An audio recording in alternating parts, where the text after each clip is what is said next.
On today's episode, we welcome back Casey and Meygan Caston with Marriage 365.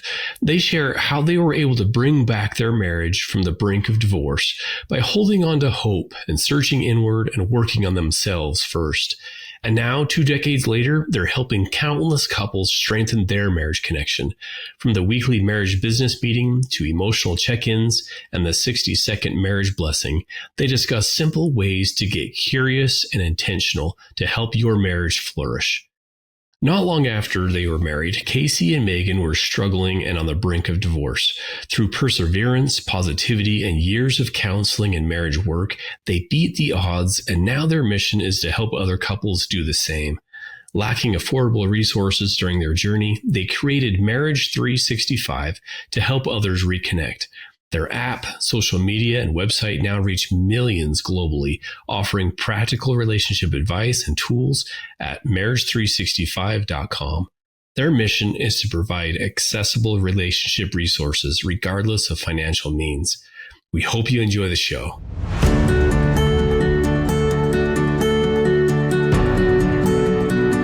Hey friends, welcome back to the Stronger Marriage Connection podcast. I'm Dr. Dave here at Utah State University alongside Dr. Liz Hale, our therapist. We are bringing you the best tips and research that we have so you can create the marriage of your dreams. All right, today we're so excited to welcome back to the show Casey and Meygan Caston. They were with us on a previous episode. All kinds of great tips. They've got some exciting things coming that they are going to be talking about. We'll talk about a little bit later. We just had about a 15-minute little kind of pre-show, warming them all up. So we're excited. We're happy. We're excited for this episode to get going. So, hey, welcome back to the show, Casey, Meygan. Well, thank you, Dave. Thank you, Liz. Thanks for having us.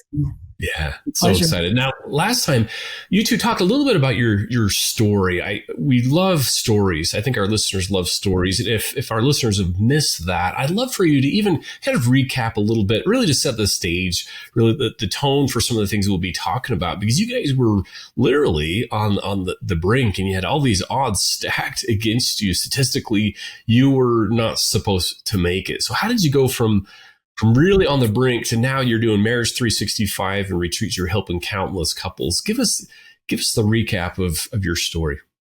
Well, like anybody, I think we really went into marriage just really wanting that love and that excitement and let's do this forever. But we quickly realized once we got married that we didn't have any tools. We had a lot of baggage we brought into our marriage, which everyone does. It felt like a lot more baggage. Yeah. We were both prideful, stubborn. We're both leaders. We're very different. We're more different and than we're alike. Very competitive. Yeah. And we both came from divorced homes. So our models were on the unhealthy side. Actually, I would say more on the toxic side. His family more avoided and just kind of stuffed everything under the rug, where mine exploded. And I always say there's a lot of unprocessed. Like, I don't think we totally understand the impact that divorce has until we get married, because we kind of fall into these patterns. So when we got married, I was just like, hey, like dating was pretty easy. Right? I mean, this is how it's going to be when we walk into marriage. But then all of that trauma surfaced. It did. And quickly. So yeah, within 3 years, you guys, we were heading towards divorce. I mean, we dated 2 years, we're married 3 years. And I just remember looking at this guy thinking, I just made the biggest mistake of my life. I mean, what am I supposed to do? And I know he was feeling the same. I begged him to go to therapy, begged. That was another difference, by the way. My family normalized therapy. When you got stuck, you raised your hand, you got help, you went to therapy. His family doesn't believe in therapy. So even that alone, that difference right there became an issue quickly in our marriage. And so I went to a therapist by myself and I ranted and raved about how horrible my husband was and it's all his fault. And she said something that was really good. And she said, if you want to make a better marriage, it starts by making a better you. Oof. And it's what I needed to hear. And I'm really glad that she made me look inward and said, he's not on the couch, Meygan, but you are. And, I know that there's probably areas where you want to grow and learn and heal from, and I can help you do that. Despite what happens in your marriage, then you will be a healthy spouse. You will be a healthy person. And that to me was very intriguing. That caught my I was like, ooh, yeah, like, yeah. She's like, you live out your vows. He's not going to live out his. You live out yours because that's what you promised. So for 13 long months, I worked on our marriage by myself, really working on myself. Very cool. Yeah. Yeah. And I, that message, if you want to make a better marriage, make a better you, it sucks. Because what we want to do is when we're in a relationship, we kind of want to put the blame on the other partner. Absolutely. Like it's their response. It's the way they act. It's all about them. And what happens is if you actually do believe that, you become very disempowered because you're stuck. You're stuck with this person. Yep. That's the old ball and chain. They're weighing you down. And it just becomes this negative thought process where, Meygan, I want to say, I was very impressed. She started working on herself. She showed up for the relationship healthy, and she became kind of like the standard bearer of like, this is the way we're going to treat each other. Even though I was still in process, she wouldn't allow me to talk to her in a discouraging or bad way.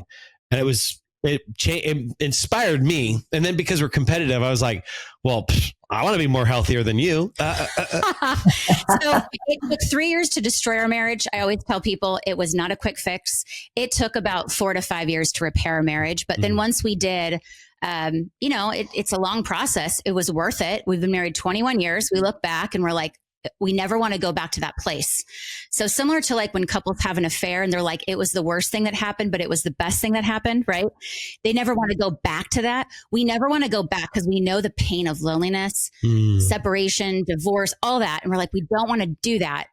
And so, that's really, our story in a nutshell. And truly, like, we are best friends. We work together full time. You got to really like the person that you work with, and we're married, and our business is marriage. We're just enmeshed. Yes. Yeah. That's why they call it marriage 365. Now that you work 365 days on your marriage and helping other couples as well. I love it. Love your story. Thank you. Yeah. And I would just say really quickly that, when we were repairing our marriage, a lot of our friends were also hurting, and we would share with them things like, oh, we're doing this and we tried this. And they'd say, you guys need to put this out in the world. Like, I don't think that people are learning these things. And this is kind of when social media was still really new, honestly. And we really started with a Facebook page, there's of course a much bigger story of why we wanted to start Marriage 365 for another time, but it really did come from our own story and our own pain to say we would never want any other couple to go through what we went through. And also to think that there's no hope. I remember feeling no hope. We felt very hopeless, disempowered, like Casey said. And really, we want to provide people with tools, resources, new ideas, and of course, a message of hope that if you're willing, your marriage can be better and it can turn around. Mm-hmm. Love it. And you are the epitome of that. Just before we hit record, we were talking about your retreats. And what do couples in your audience love most? They love the two of you just candid, right? Just being on stage, unscripted, watching you interact. Why is that so powerful to couples, do you think?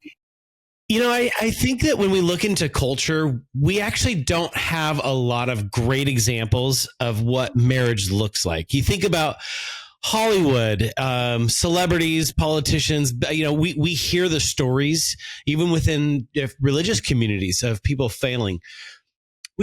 We don't really see, so it was like rom-coms, right? They're funny to watch. It's cute. It's great. It's funny. But you never really see a couple kind of setting out for a journey. They run into some challenges. And by the end of an hour and a half, they're all happy, living happily ever after. But you actually never see them do the work. Yeah. And as you both know, working within marriage, like having sex is a lot of fun. That's part of the work of keeping your relationship hot and, exciting. But some of the work, the tools that people use that create connection, you never see that because it's not really interesting in a rom-com. So I just think that when you see two people on stage, of course, I got ADHD, so it's tangents galore. But that's marriage, right? That's And marriage. it's usually you roping me back in. And then everybody's thinking, oh, yeah, I have to do that with my spouse all the time. And so in that moment, they're like, oh, yeah, I can kind of see myself in their story. And It's relatable. And I do think what we work with couples, and a lot of times we'll ask questions like, tell me about how your mom and dad interacted with one another. And it's really interesting to hear people's views. It was like, well, they fought all the time, or they didn't really interact. They were kind of more like roommates, or it was all transactional. It was like schedules and chores and bills. And I'd ask a question, did your parents like have fun? They're like, not really. Did they go on date nights? No. Yeah. Were they playful in the kitchen? No. So that is when you start polling people about like, hey, tell me about the other marriages you see. Are they having fun? I mean, that's like a very, very small sliver. So I think we're very honest and we're vulnerable. I mean, that's not the funnest thing to go up there on stage and say how horrible of a husband or hard-headed I was, that I wouldn't get help. That's not great. But I think in telling that story, it is really exciting that our story is now motivating other people to go, well, I'm probably smarter than Casey, so he was quite a knucklehead. Maybe I can do better than him. And I'm okay with that. I really am okay with that. If people can be inspired by our story and feel like the tools because Casey and Meygan aren't therapists, but they were able to find tools to help them succeed, then great. Mm-hmm. Wow. Talk about vulnerable, but powerful.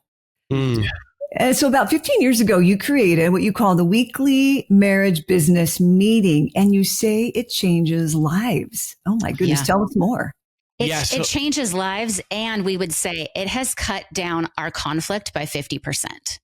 Well, and the reason why is because of misalignment. I mean, a lot of conflict in relationships is because when couples are like, they're not seeing eye to eye, they're misaligned.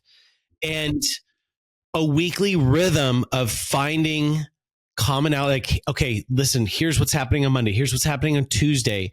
So there's no more like, well, I thought you were supposed to do this. Well, when were we supposed to do that? Well, I wanted to make sure I could do this. It's really giving a couple a heads up on what's going on with the schedules, what's going on with meal plans, budgeting, even planning like me time, right? Some self-care time. For us, we're huge advocates for scheduling sex. Woo-hoo. So that's when we sit down and we put it in the calendar. Hey. I think if you think about it, when you run a company, you have a meeting. And so everyone knows what's expected of them, due dates, hey, I need this project to be done by this time. Why don't we do that in marriage? And this was an issue with Casey having ADHD. We were constantly fighting about, well, you said you were going to pick up our son. Well, no, you said 5:30. Well, I said 6:00. And so finally, I remember sitting down going, we need to run this like I do at my job. We just need to have a meeting, and it's not sexy. It's not going to be romantic, but the whole intent is that we're aligned for this upcoming week. When I speak to entrepreneurs, it clicks for them really quickly. Like, hey, I'm being really intentional with my business. I would never just tell my employees, all right, guys, go work and not connect on what are our yearly, quarterly targets that we want to hit.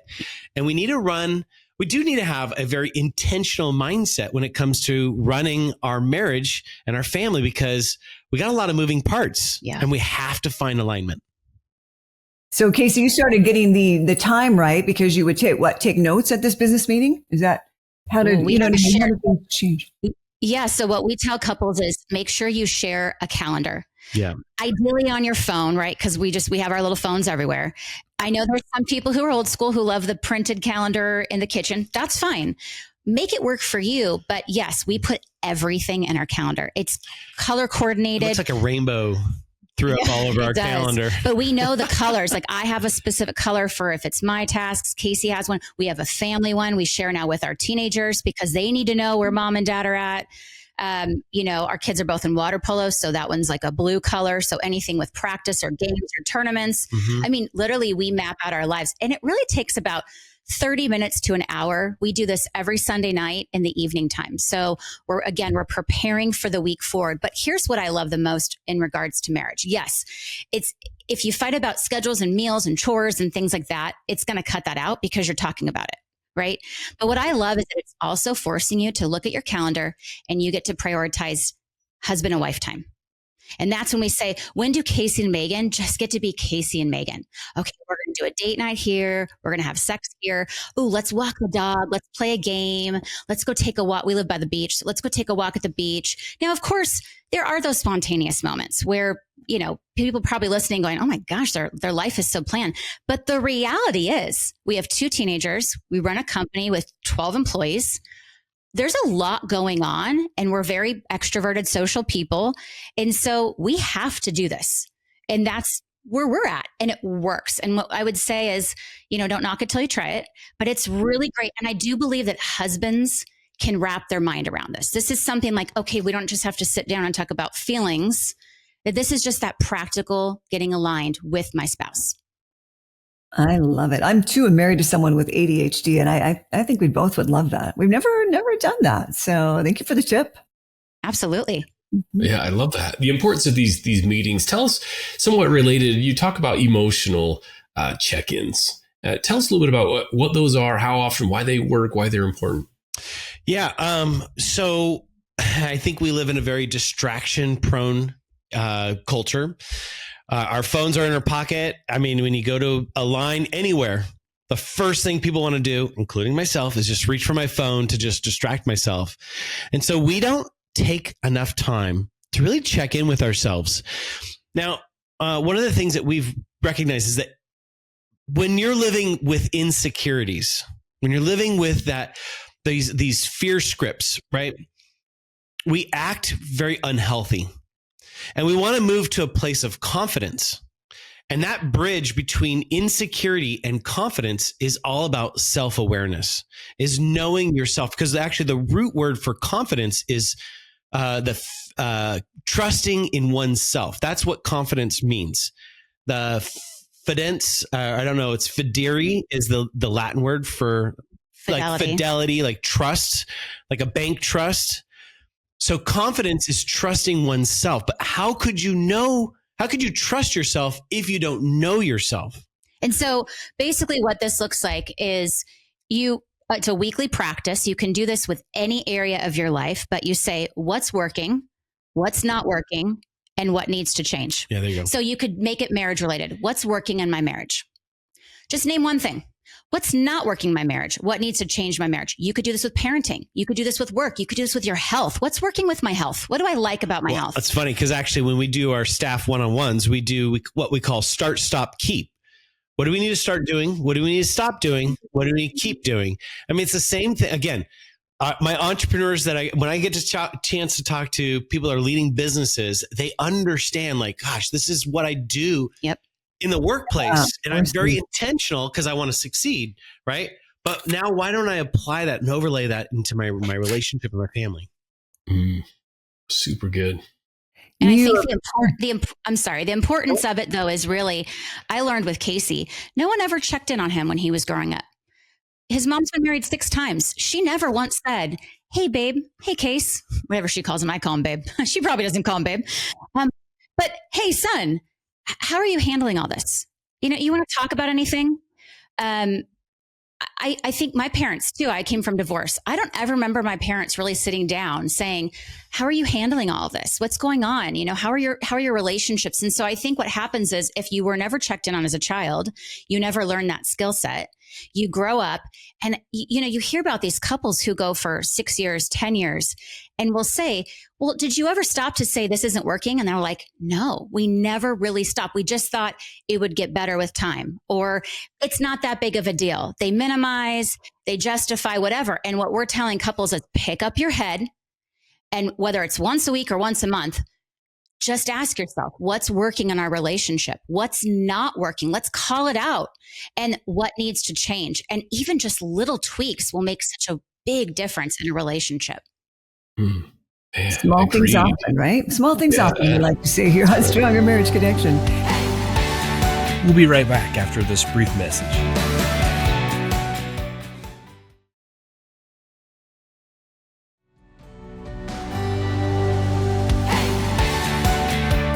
And we're back. Well, let's dive right in.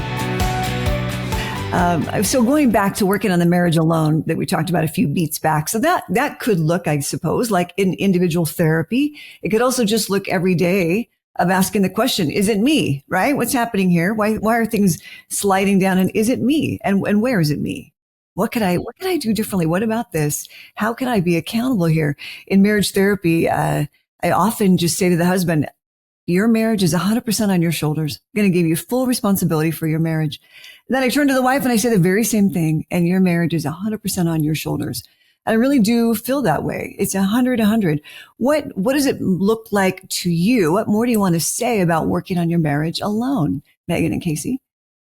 Yeah, well, I guess because I did it for 13 months by myself, I would say the first thing is really a mindset of you've got to be all in. You've got to be committed to that. Of if you hear your therapist or Liz say it's 100% on you, right? Take that and take it seriously and not go based off of what you feel. Because if you go based off of what you feel, there's going to be many days you're going to wake up and you're not going to want to love your spouse. And you're going to be probably the bigger and better person most times. You're going to have to be humble. You know, I remember one of my homework assignments was to get curious about my husband because I had stopped really understanding why he was showing up the way he was. My therapist would say, well, Meygan, why do you think he's so angry at you? And I'd be like, I don't know. You know, why do you think he's so sensitive about this? I don't know. And she's like, sounds like you don't know. You got to go figure it out. Like, and the only way you're going to be doing that is by asking open-ended questions. Like, start getting curious with your husband. And I would say that's probably my best piece of advice of where to start is to be all in and get curious. And that means getting curious about yourself. What am I doing? Kind of like you said, the check-ins, gosh, that really triggered me. Where did that come from? And then getting curious about your spouse. Watch. We call it spousal awareness. Observe, watch your spouse, ask them questions, stay out of judgment, right? But look at their life through their perspective and go, oh, well, no wonder why Casey avoids. His family avoids. That's what was modeled to him. That was his norm. He doesn't know any different. Then I was able to move towards forgiveness and compassion because I saw him in a different light versus he's avoiding. He doesn't care about me. That was my narrative, you guys, for 3 years. He avoids. And so he doesn't care about me and our marriage. And it wasn't until I learned more about him and got curious that I was able to go, whoa, he actually cares really deeply. He doesn't know how to engage with himself and with me. Those storylines are powerful, aren't they? Casey is this, or Meygan is that, or Liz is it. Yeah, it's powerful. Gosh, good for you to be able to question your thinking. And when you talked about just seeing them differently, and I agree. I think when we see them differently, then we treat them differently. We don't see them as a problem. We see them as a person who is struggling or who has had a rough past or doesn't know any better, and we see them with eyes of compassion. But yeah, you're right. It starts with me. It starts with us. Meygan, you mentioned curiosity. I know you guys are big fans of curiosity and I think intentionality, right? You say that's the foundation, about 98% of the stuff that you guys talk about. Tell us a little bit more about why curiosity and intentionality. Yeah. Well, let me jump in here for a second. I think that when we were locked in conflict in that negative toxic spiral, we were living off of autopilot and we were clouded with hurt, which meant we had like little to no empathy for each other. We couldn't take each other's perspective. We didn't even want to know what they were thinking. Right? Because we actually already knew. We assumed like, oh, well, they're just out to get me.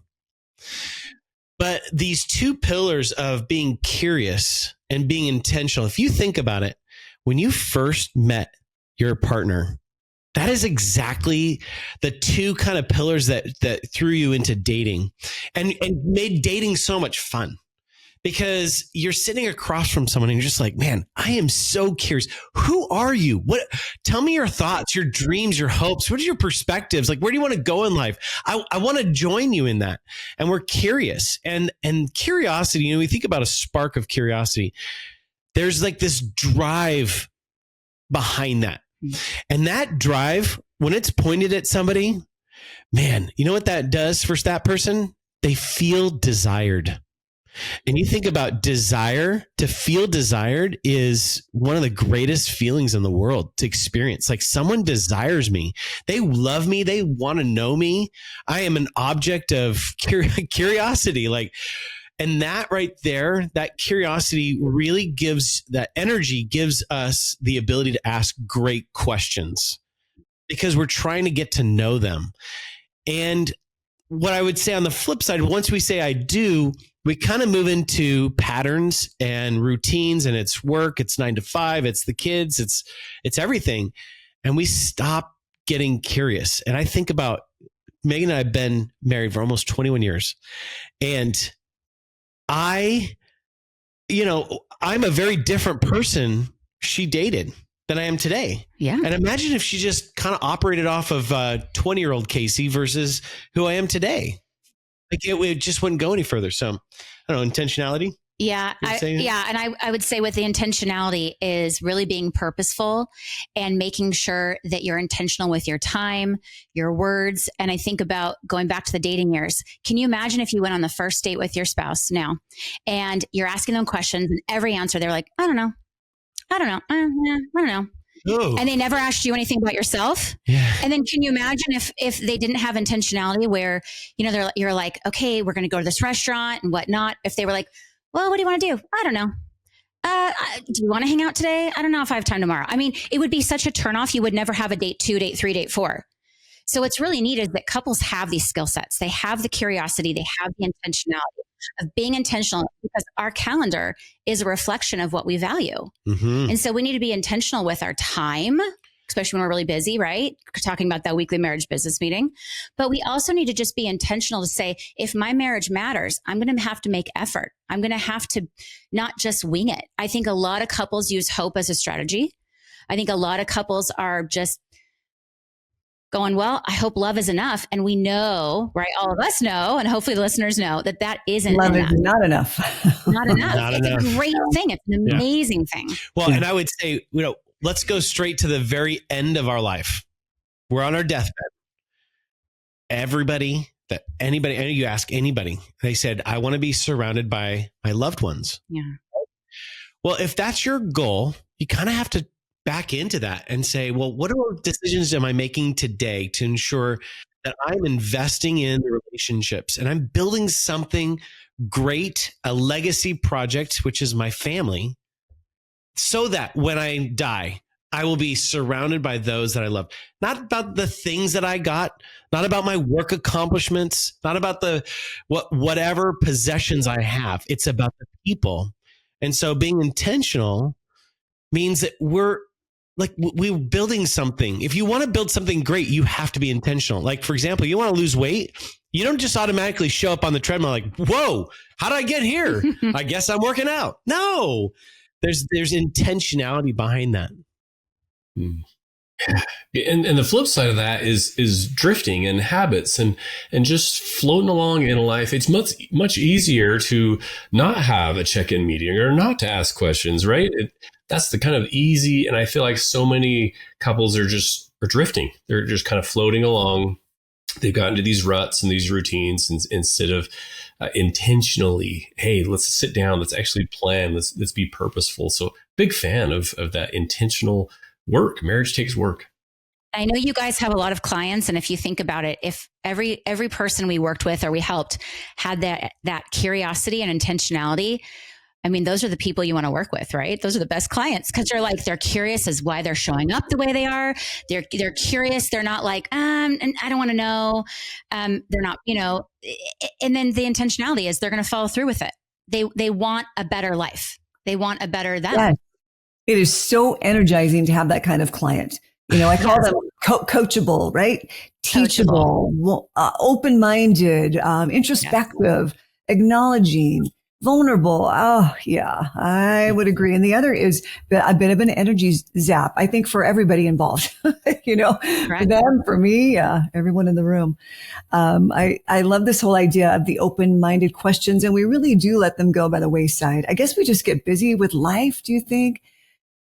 Yeah, I don't think that there is a lack of wanting to be good at asking questions. I rarely meet a couple that's like, I don't want to get to know my spouse. No, there's a desire there. I just think that it's really hard to be creative and come up with new questions after, the kids, the chores, the work, the house projects, walking the dog. It's like, I remember Casey asking me the same 3 questions, like, hey babe, how was your day? What's for dinner? And can we have sex? and it was like, I love you, but can we ask better questions? He's like, I mean, I want to, but like, I don't really know what to ask, And so I do think there's a desire there for sure. Yeah. And that's isn't that one of your books? Yes, definitely one of our books. Yeah. So we actually self-published a book back in 2018, and it's called 365 Connecting Questions for Couples. And we are so grateful, but we have sold over 100,000 copies on our own, self-published. Thank you. So Penguin Random House. Oh yeah, because we don't. It's like, what can I ask? Let's see. I get a little stuck. Yeah. Well, people started using the questions, and then they started giving the book as gifts for sure, because it's just a really good gift book. And then just this last year, Penguin Random House said, hey, can we buy the book and distribute it all over? And so we just updated and revised it. Yes. Oh, I'm so happy for you. That is fantastic. I don't know if we got video, but this is a copy of the book right there. The vision behind it was actually, frankly, just a tool that I wanted for myself. I wanted to be able to ask great questions. And so we took some time out to be intentional about what are great questions. And then throughout the week, when we're super busy or just tired from making decisions all day long, working with the kids, I need a good prompt. Yeah. And here's the other thing too, is like a lot of couples, if they can come up with a good question, sometimes the spouse, especially if you're going to talk about something sensitive, the spouse is like, what's the question behind this question? Yeah. Like, why are you doing this? And what's great is when you just get a prompt, like, hey, blame the question. Blame Casey and Meygan. They're the ones who wrote about it. We always say, blame us. If you just open the question, there's one question a day for the whole year, plus a bunch of bonus sections. It's like, blame us Here's what the coolest thing we've heard about this book is it offers quick wins for connection.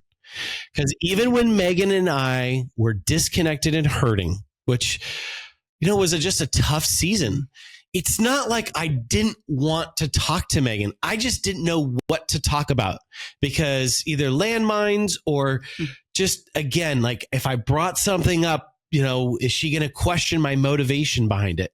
So honestly, I said, I need question prompts. And Meygan said, aye, Captain, I'm writing a book. And she did. She really carried the weight of this book and writing these questions. And then if you see us on date nights the last 5 years, chances are you're going to see that book out on the table because we're using that book. What are some of your favorite questions? Do you mind? Anything stand out to you? My book is not in front of me. It's at my office. I can tell you what August 24th is. Go for it. How does it make you feel when I bring you to an orgasm? Whoa. Yeah, let's just be honest. This is not a book you want to leave on the coffee table if you have children. So there are very intimate sex questions. Good to know. I love that that's your favorite question. Yeah. Of course. Yeah. Why would it not be? Right? What else comes to mind? I mean, you've done great. I love just being a member of your Marriage 365 because some of those have come my way in my email box. Just a great sheet of great questions to ask. Here's another great question. When making a decision, do you tend to rely on logic, emotions, or both? Oh. Which do you think should have the final say? Oh. As a couple who has a thinker, that's me. And I'm a feeler. That's right. That brought up a really long conversation with us, That's right. And there's fun questions too. Like, do you believe in second chances? Why or why not? Like, not all of them are marriage related. And so we always tell people, if you had a hard day, do a fun question, In what ways do our arguments and hard experiences help us grow as a couple? Ooh. Yeah. So some of them are meant to be fun, like tell me what you do with $1 million or more deeper. And again, like Meygan kind of mentioned earlier, like spousal awareness. Like if I can understand my spouse's dreams, desires, and fears, then hopefully, as you kind of mentioned, Liz, 100% and 100%, maybe I start to own her fears to make sure I can protect her from that. Or I own her dreams because I want to see her accomplish that, right? Oh, I love that. Own her fears. That's really quite powerful. I haven't thought about that before. Women, we are fearful a lot more often than men. So that's very interesting. Casey, I love that you said that. Thank you. I'm going to be thinking about that today. You have so many practical tips, guys. What else do you want to make sure that our viewers and listeners here on Stronger Marriage Connection know about? I'm going to tell you, one of our greatest tools that we get to teach couples is called the 60-second blessing. I love this. This is powerful. So there's this Jewish proverb that says that your words have the power to give life or to give death. You get to choose. And there is a lot to say in the book of Proverbs about the power of the tongue and how it can stir up strife or how it can mend wounds. And going back to being intentional, 60-second blessing, Meygan and I were hurting. And we discovered that, let's do this practical tool where we spend 60 seconds each sharing with each other, with our words, how much we love, appreciate, what we admire about each other. And I will tell you, within those 60 seconds, as I receive those words, it's such a lift in the relationship. And you think about it, it's a 2-minute habit. Okay? Yeah, one spouse goes for 60 seconds and then the other spouse goes for 60 seconds. You cannot say you do not have 2 minutes to just take time to stop and say, I want to tell you how much I love you. And I want to point out whether it's your organization or how hard you fight for truth or your blue eyes or your butt or your boobs or whatever it is, like just share with each other. Like it's planting these amazing seeds in the relationship. I always said your words are like weed seeds or they're fruit trees, right? When you plant the weed seeds, it chokes out your garden. But you plant fruit trees and you get to enjoy what grows. Indeed. I think that's just lovely. Well, I think it's just a powerful tool that you have shared. I will never forget it. Casey and Meygan, it's one I think about a lot. I don't do it as much, and I need to start. It's like, why am I not doing that? Why am I not teaching that as well? So I'm going to make a renewal here and really bring in that 60-second blessing. Thanks for the reminder. Well, you're welcome. And what I love about it is that you can do it over the phone, over FaceTime. We work with a lot of first responders and military families. And, of course, ideal it's done in person, but you can do it over the phone. You can even send it on a text message. I mean, something's better than nothing. And we need to speak more positivity into our marriage. And if you are a parent, let me tell you how powerful this is to do with your children. What a great In fact, idea. just last night we do a weekly family business meeting. And part of that was, all right, we're going to go around the room and we're going to affirm our daughter. So everybody affirms her, then my son, then mom, then dad. It's always fun to hear what the kids have to say about us, but we really make our kids do this as a habit so that they have these memories of like when we were intentional on Sundays. Now, we don't do that every week. I mean, we're hit and miss, but when we do it, I will tell you the rest of the week, it's amazing. Yeah. There's quite a lift. Our teenage daughter doesn't like to give it to her brother, but she sure likes to receive her 60-second blessing. That's right. They're learning how to do that, not just for the four of you, right? But for others in their social circle. And this is going to keep echoing out. That is a really cool technique and habit to develop. I love it. We'll be right back after this brief message.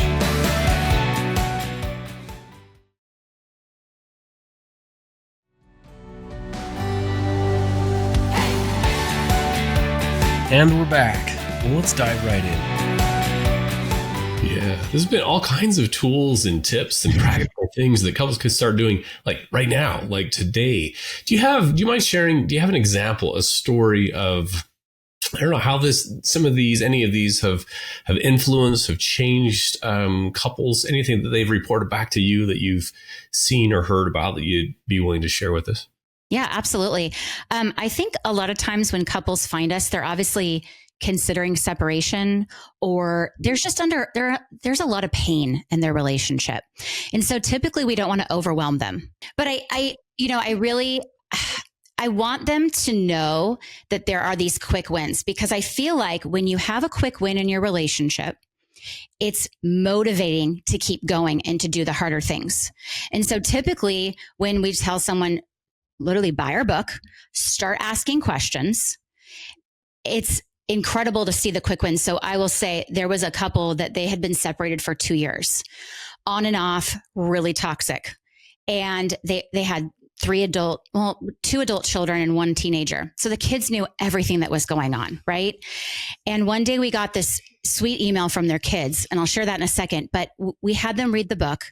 They read the book, and we just had them do the 60-second blessing, literally the tools we just taught, the book, the 60-second blessing, and the weekly marriage business meeting. Just start with that. And we got the sweetest letter from their kids saying, thank you so much for saving our parents' marriage. And they're laughing and they're crying and they're sharing.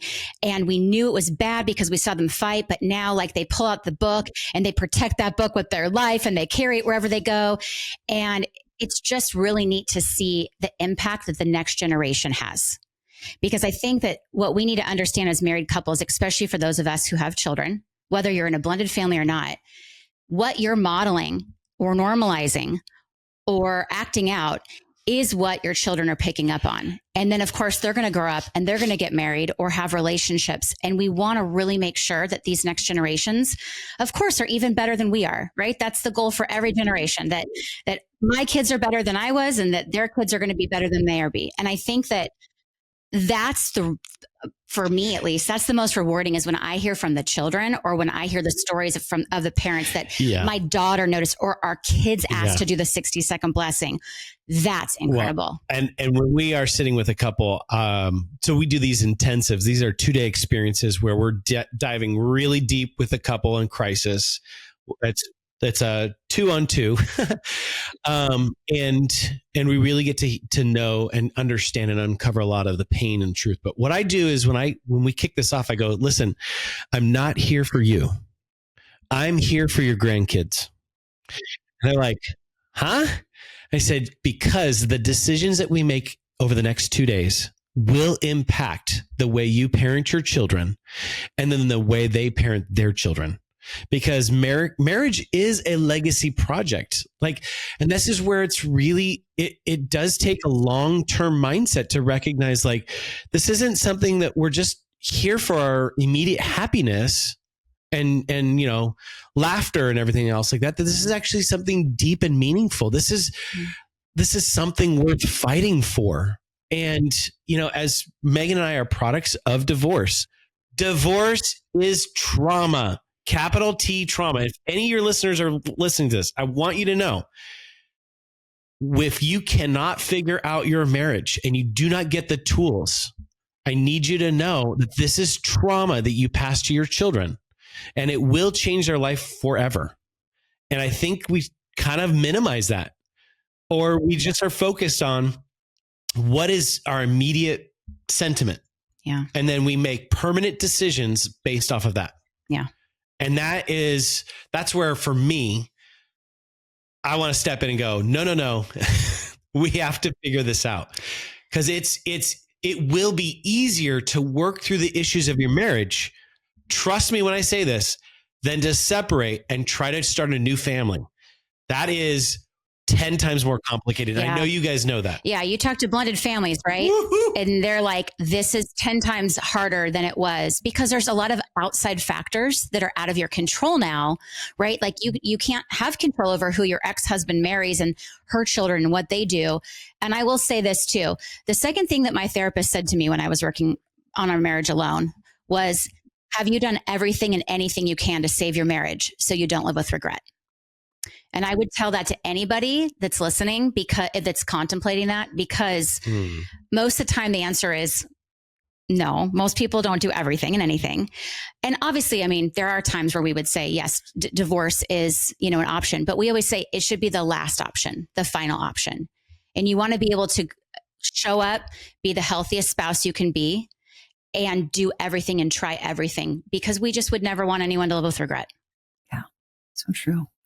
You know what I think is so inspiring about your story, Meygan and Casey, among many things, but is this just the tenacity? I think you said it took 3 years for the marriage to start sliding downhill, and maybe 4 or 5. Did I get that right? Maybe 4 or 5 years to rebuild. Yeah. Yes, 4 or 5. And sadly, we don't give it enough time, the recovery period, but it does take time. How did you do that? How did you hang in there for 3, 4 or 5 years? Well, I'm going to say that, I mean, like you said, I think there's tenacity and grit. I mean, if you want to do anything great, you want to, run a marathon, you're going to need tenacity and grit. You want to do anything great in your life, it's going to require you leaning in and doing some tough stuff. But I will tell you this, we know the wounds of divorce. We personally live that out. Yeah, and that became like a core motivation to continue to go. We can do this. We do not want to live out the same legacy as our parents. We will not do that. Yeah, I think our parents were the model of what not to do. And in a weird way, it was like, what do they call it? Trauma bonding. It's actually kind of what drew us together in dating, is we had very similar stories where parents had affairs, and it was very toxic. And so we knew that we're watching our parents get remarried. And it's like, well, obviously that's not the answer.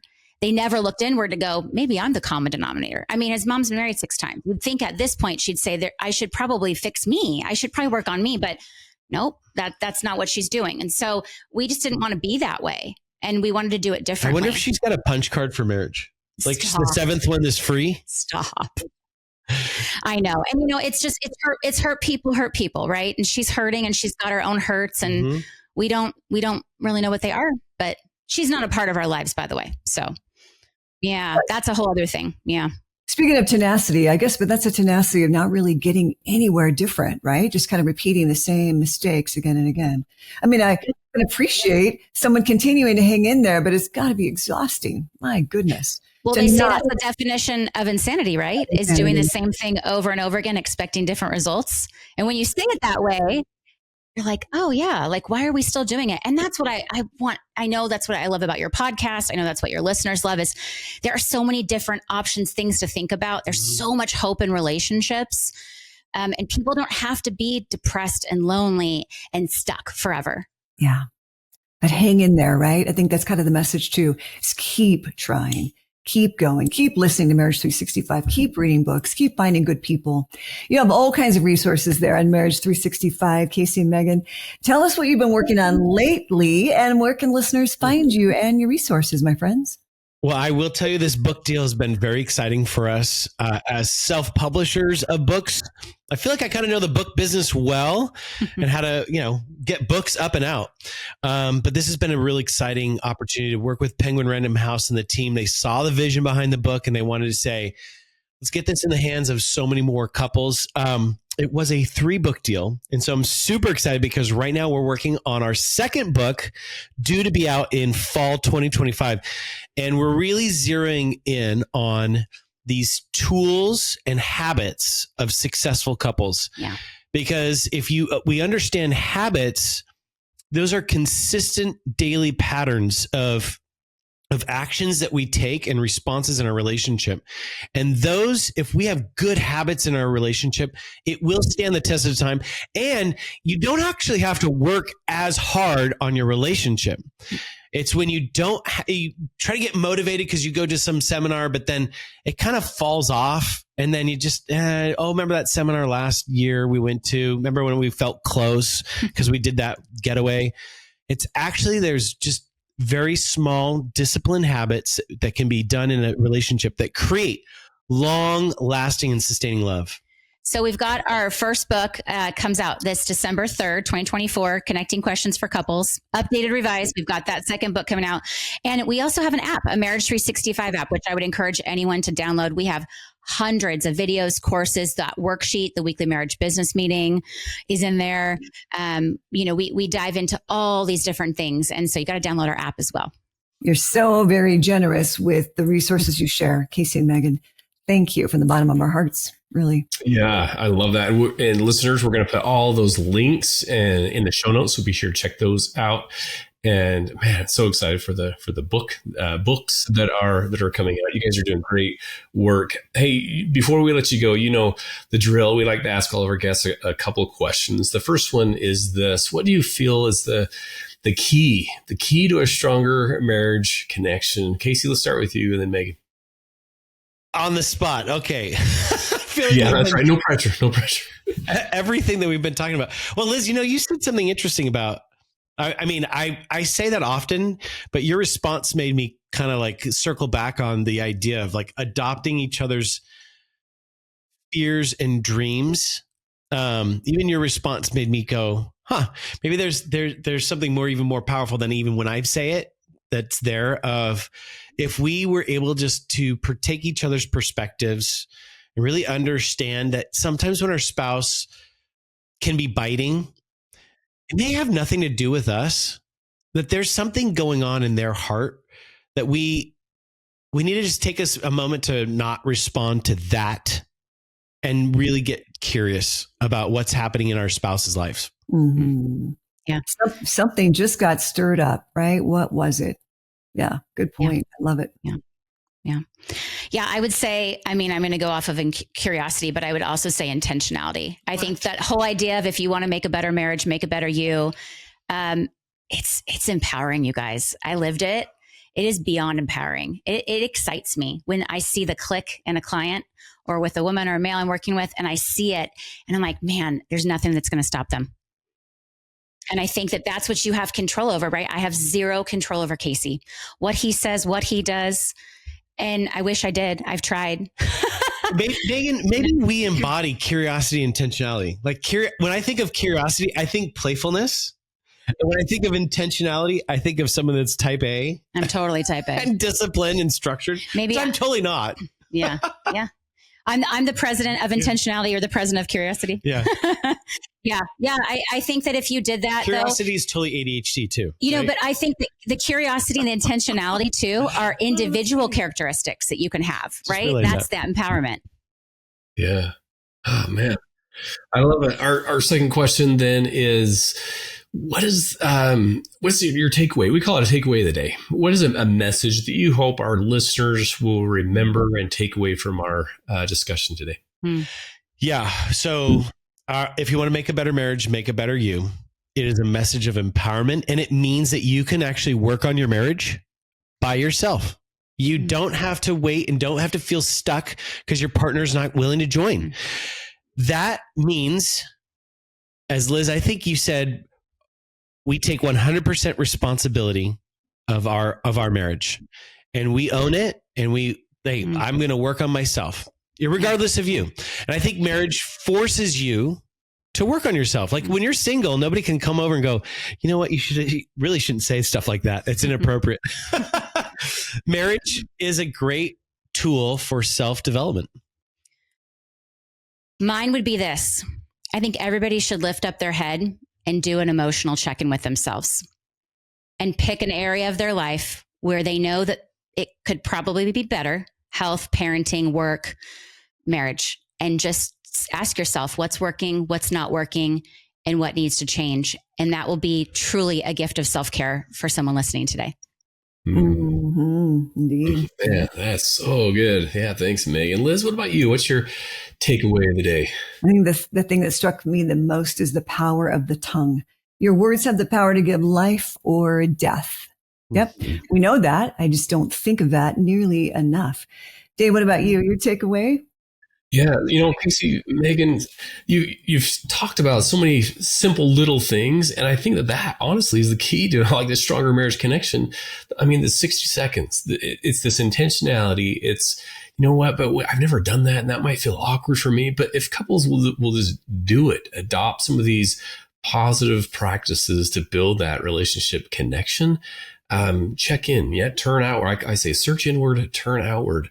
Think of that other person. Yeah, get curious. Ask them questions, and then the sincere compliments. Really, genuinely, eye to eye, eyeball to eyeball, kneecap to kneecap, looking them in the eye. Excuse me, and sharing how you really feel deeply about them, what you appreciate about them. So I'm going to try to do that as well. Liz, I'm going to do more of that for our kids as well. So, wow, very, very powerful. Casey and Meygan, thanks so much again for coming on and sharing so much wisdom with us.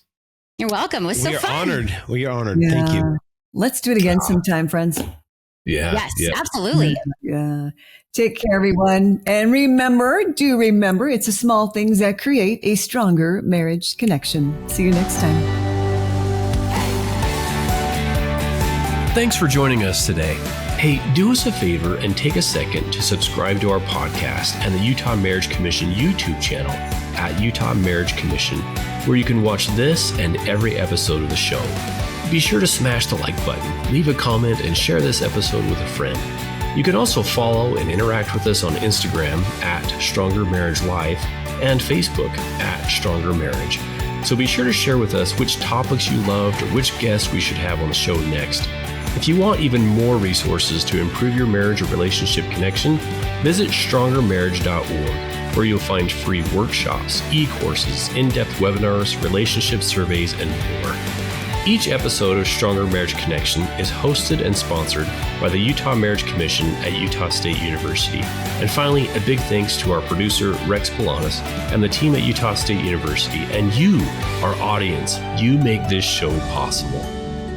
The opinions, findings, conclusions, and recommendations expressed in this podcast do not necessarily reflect the views of the Utah Marriage Commission.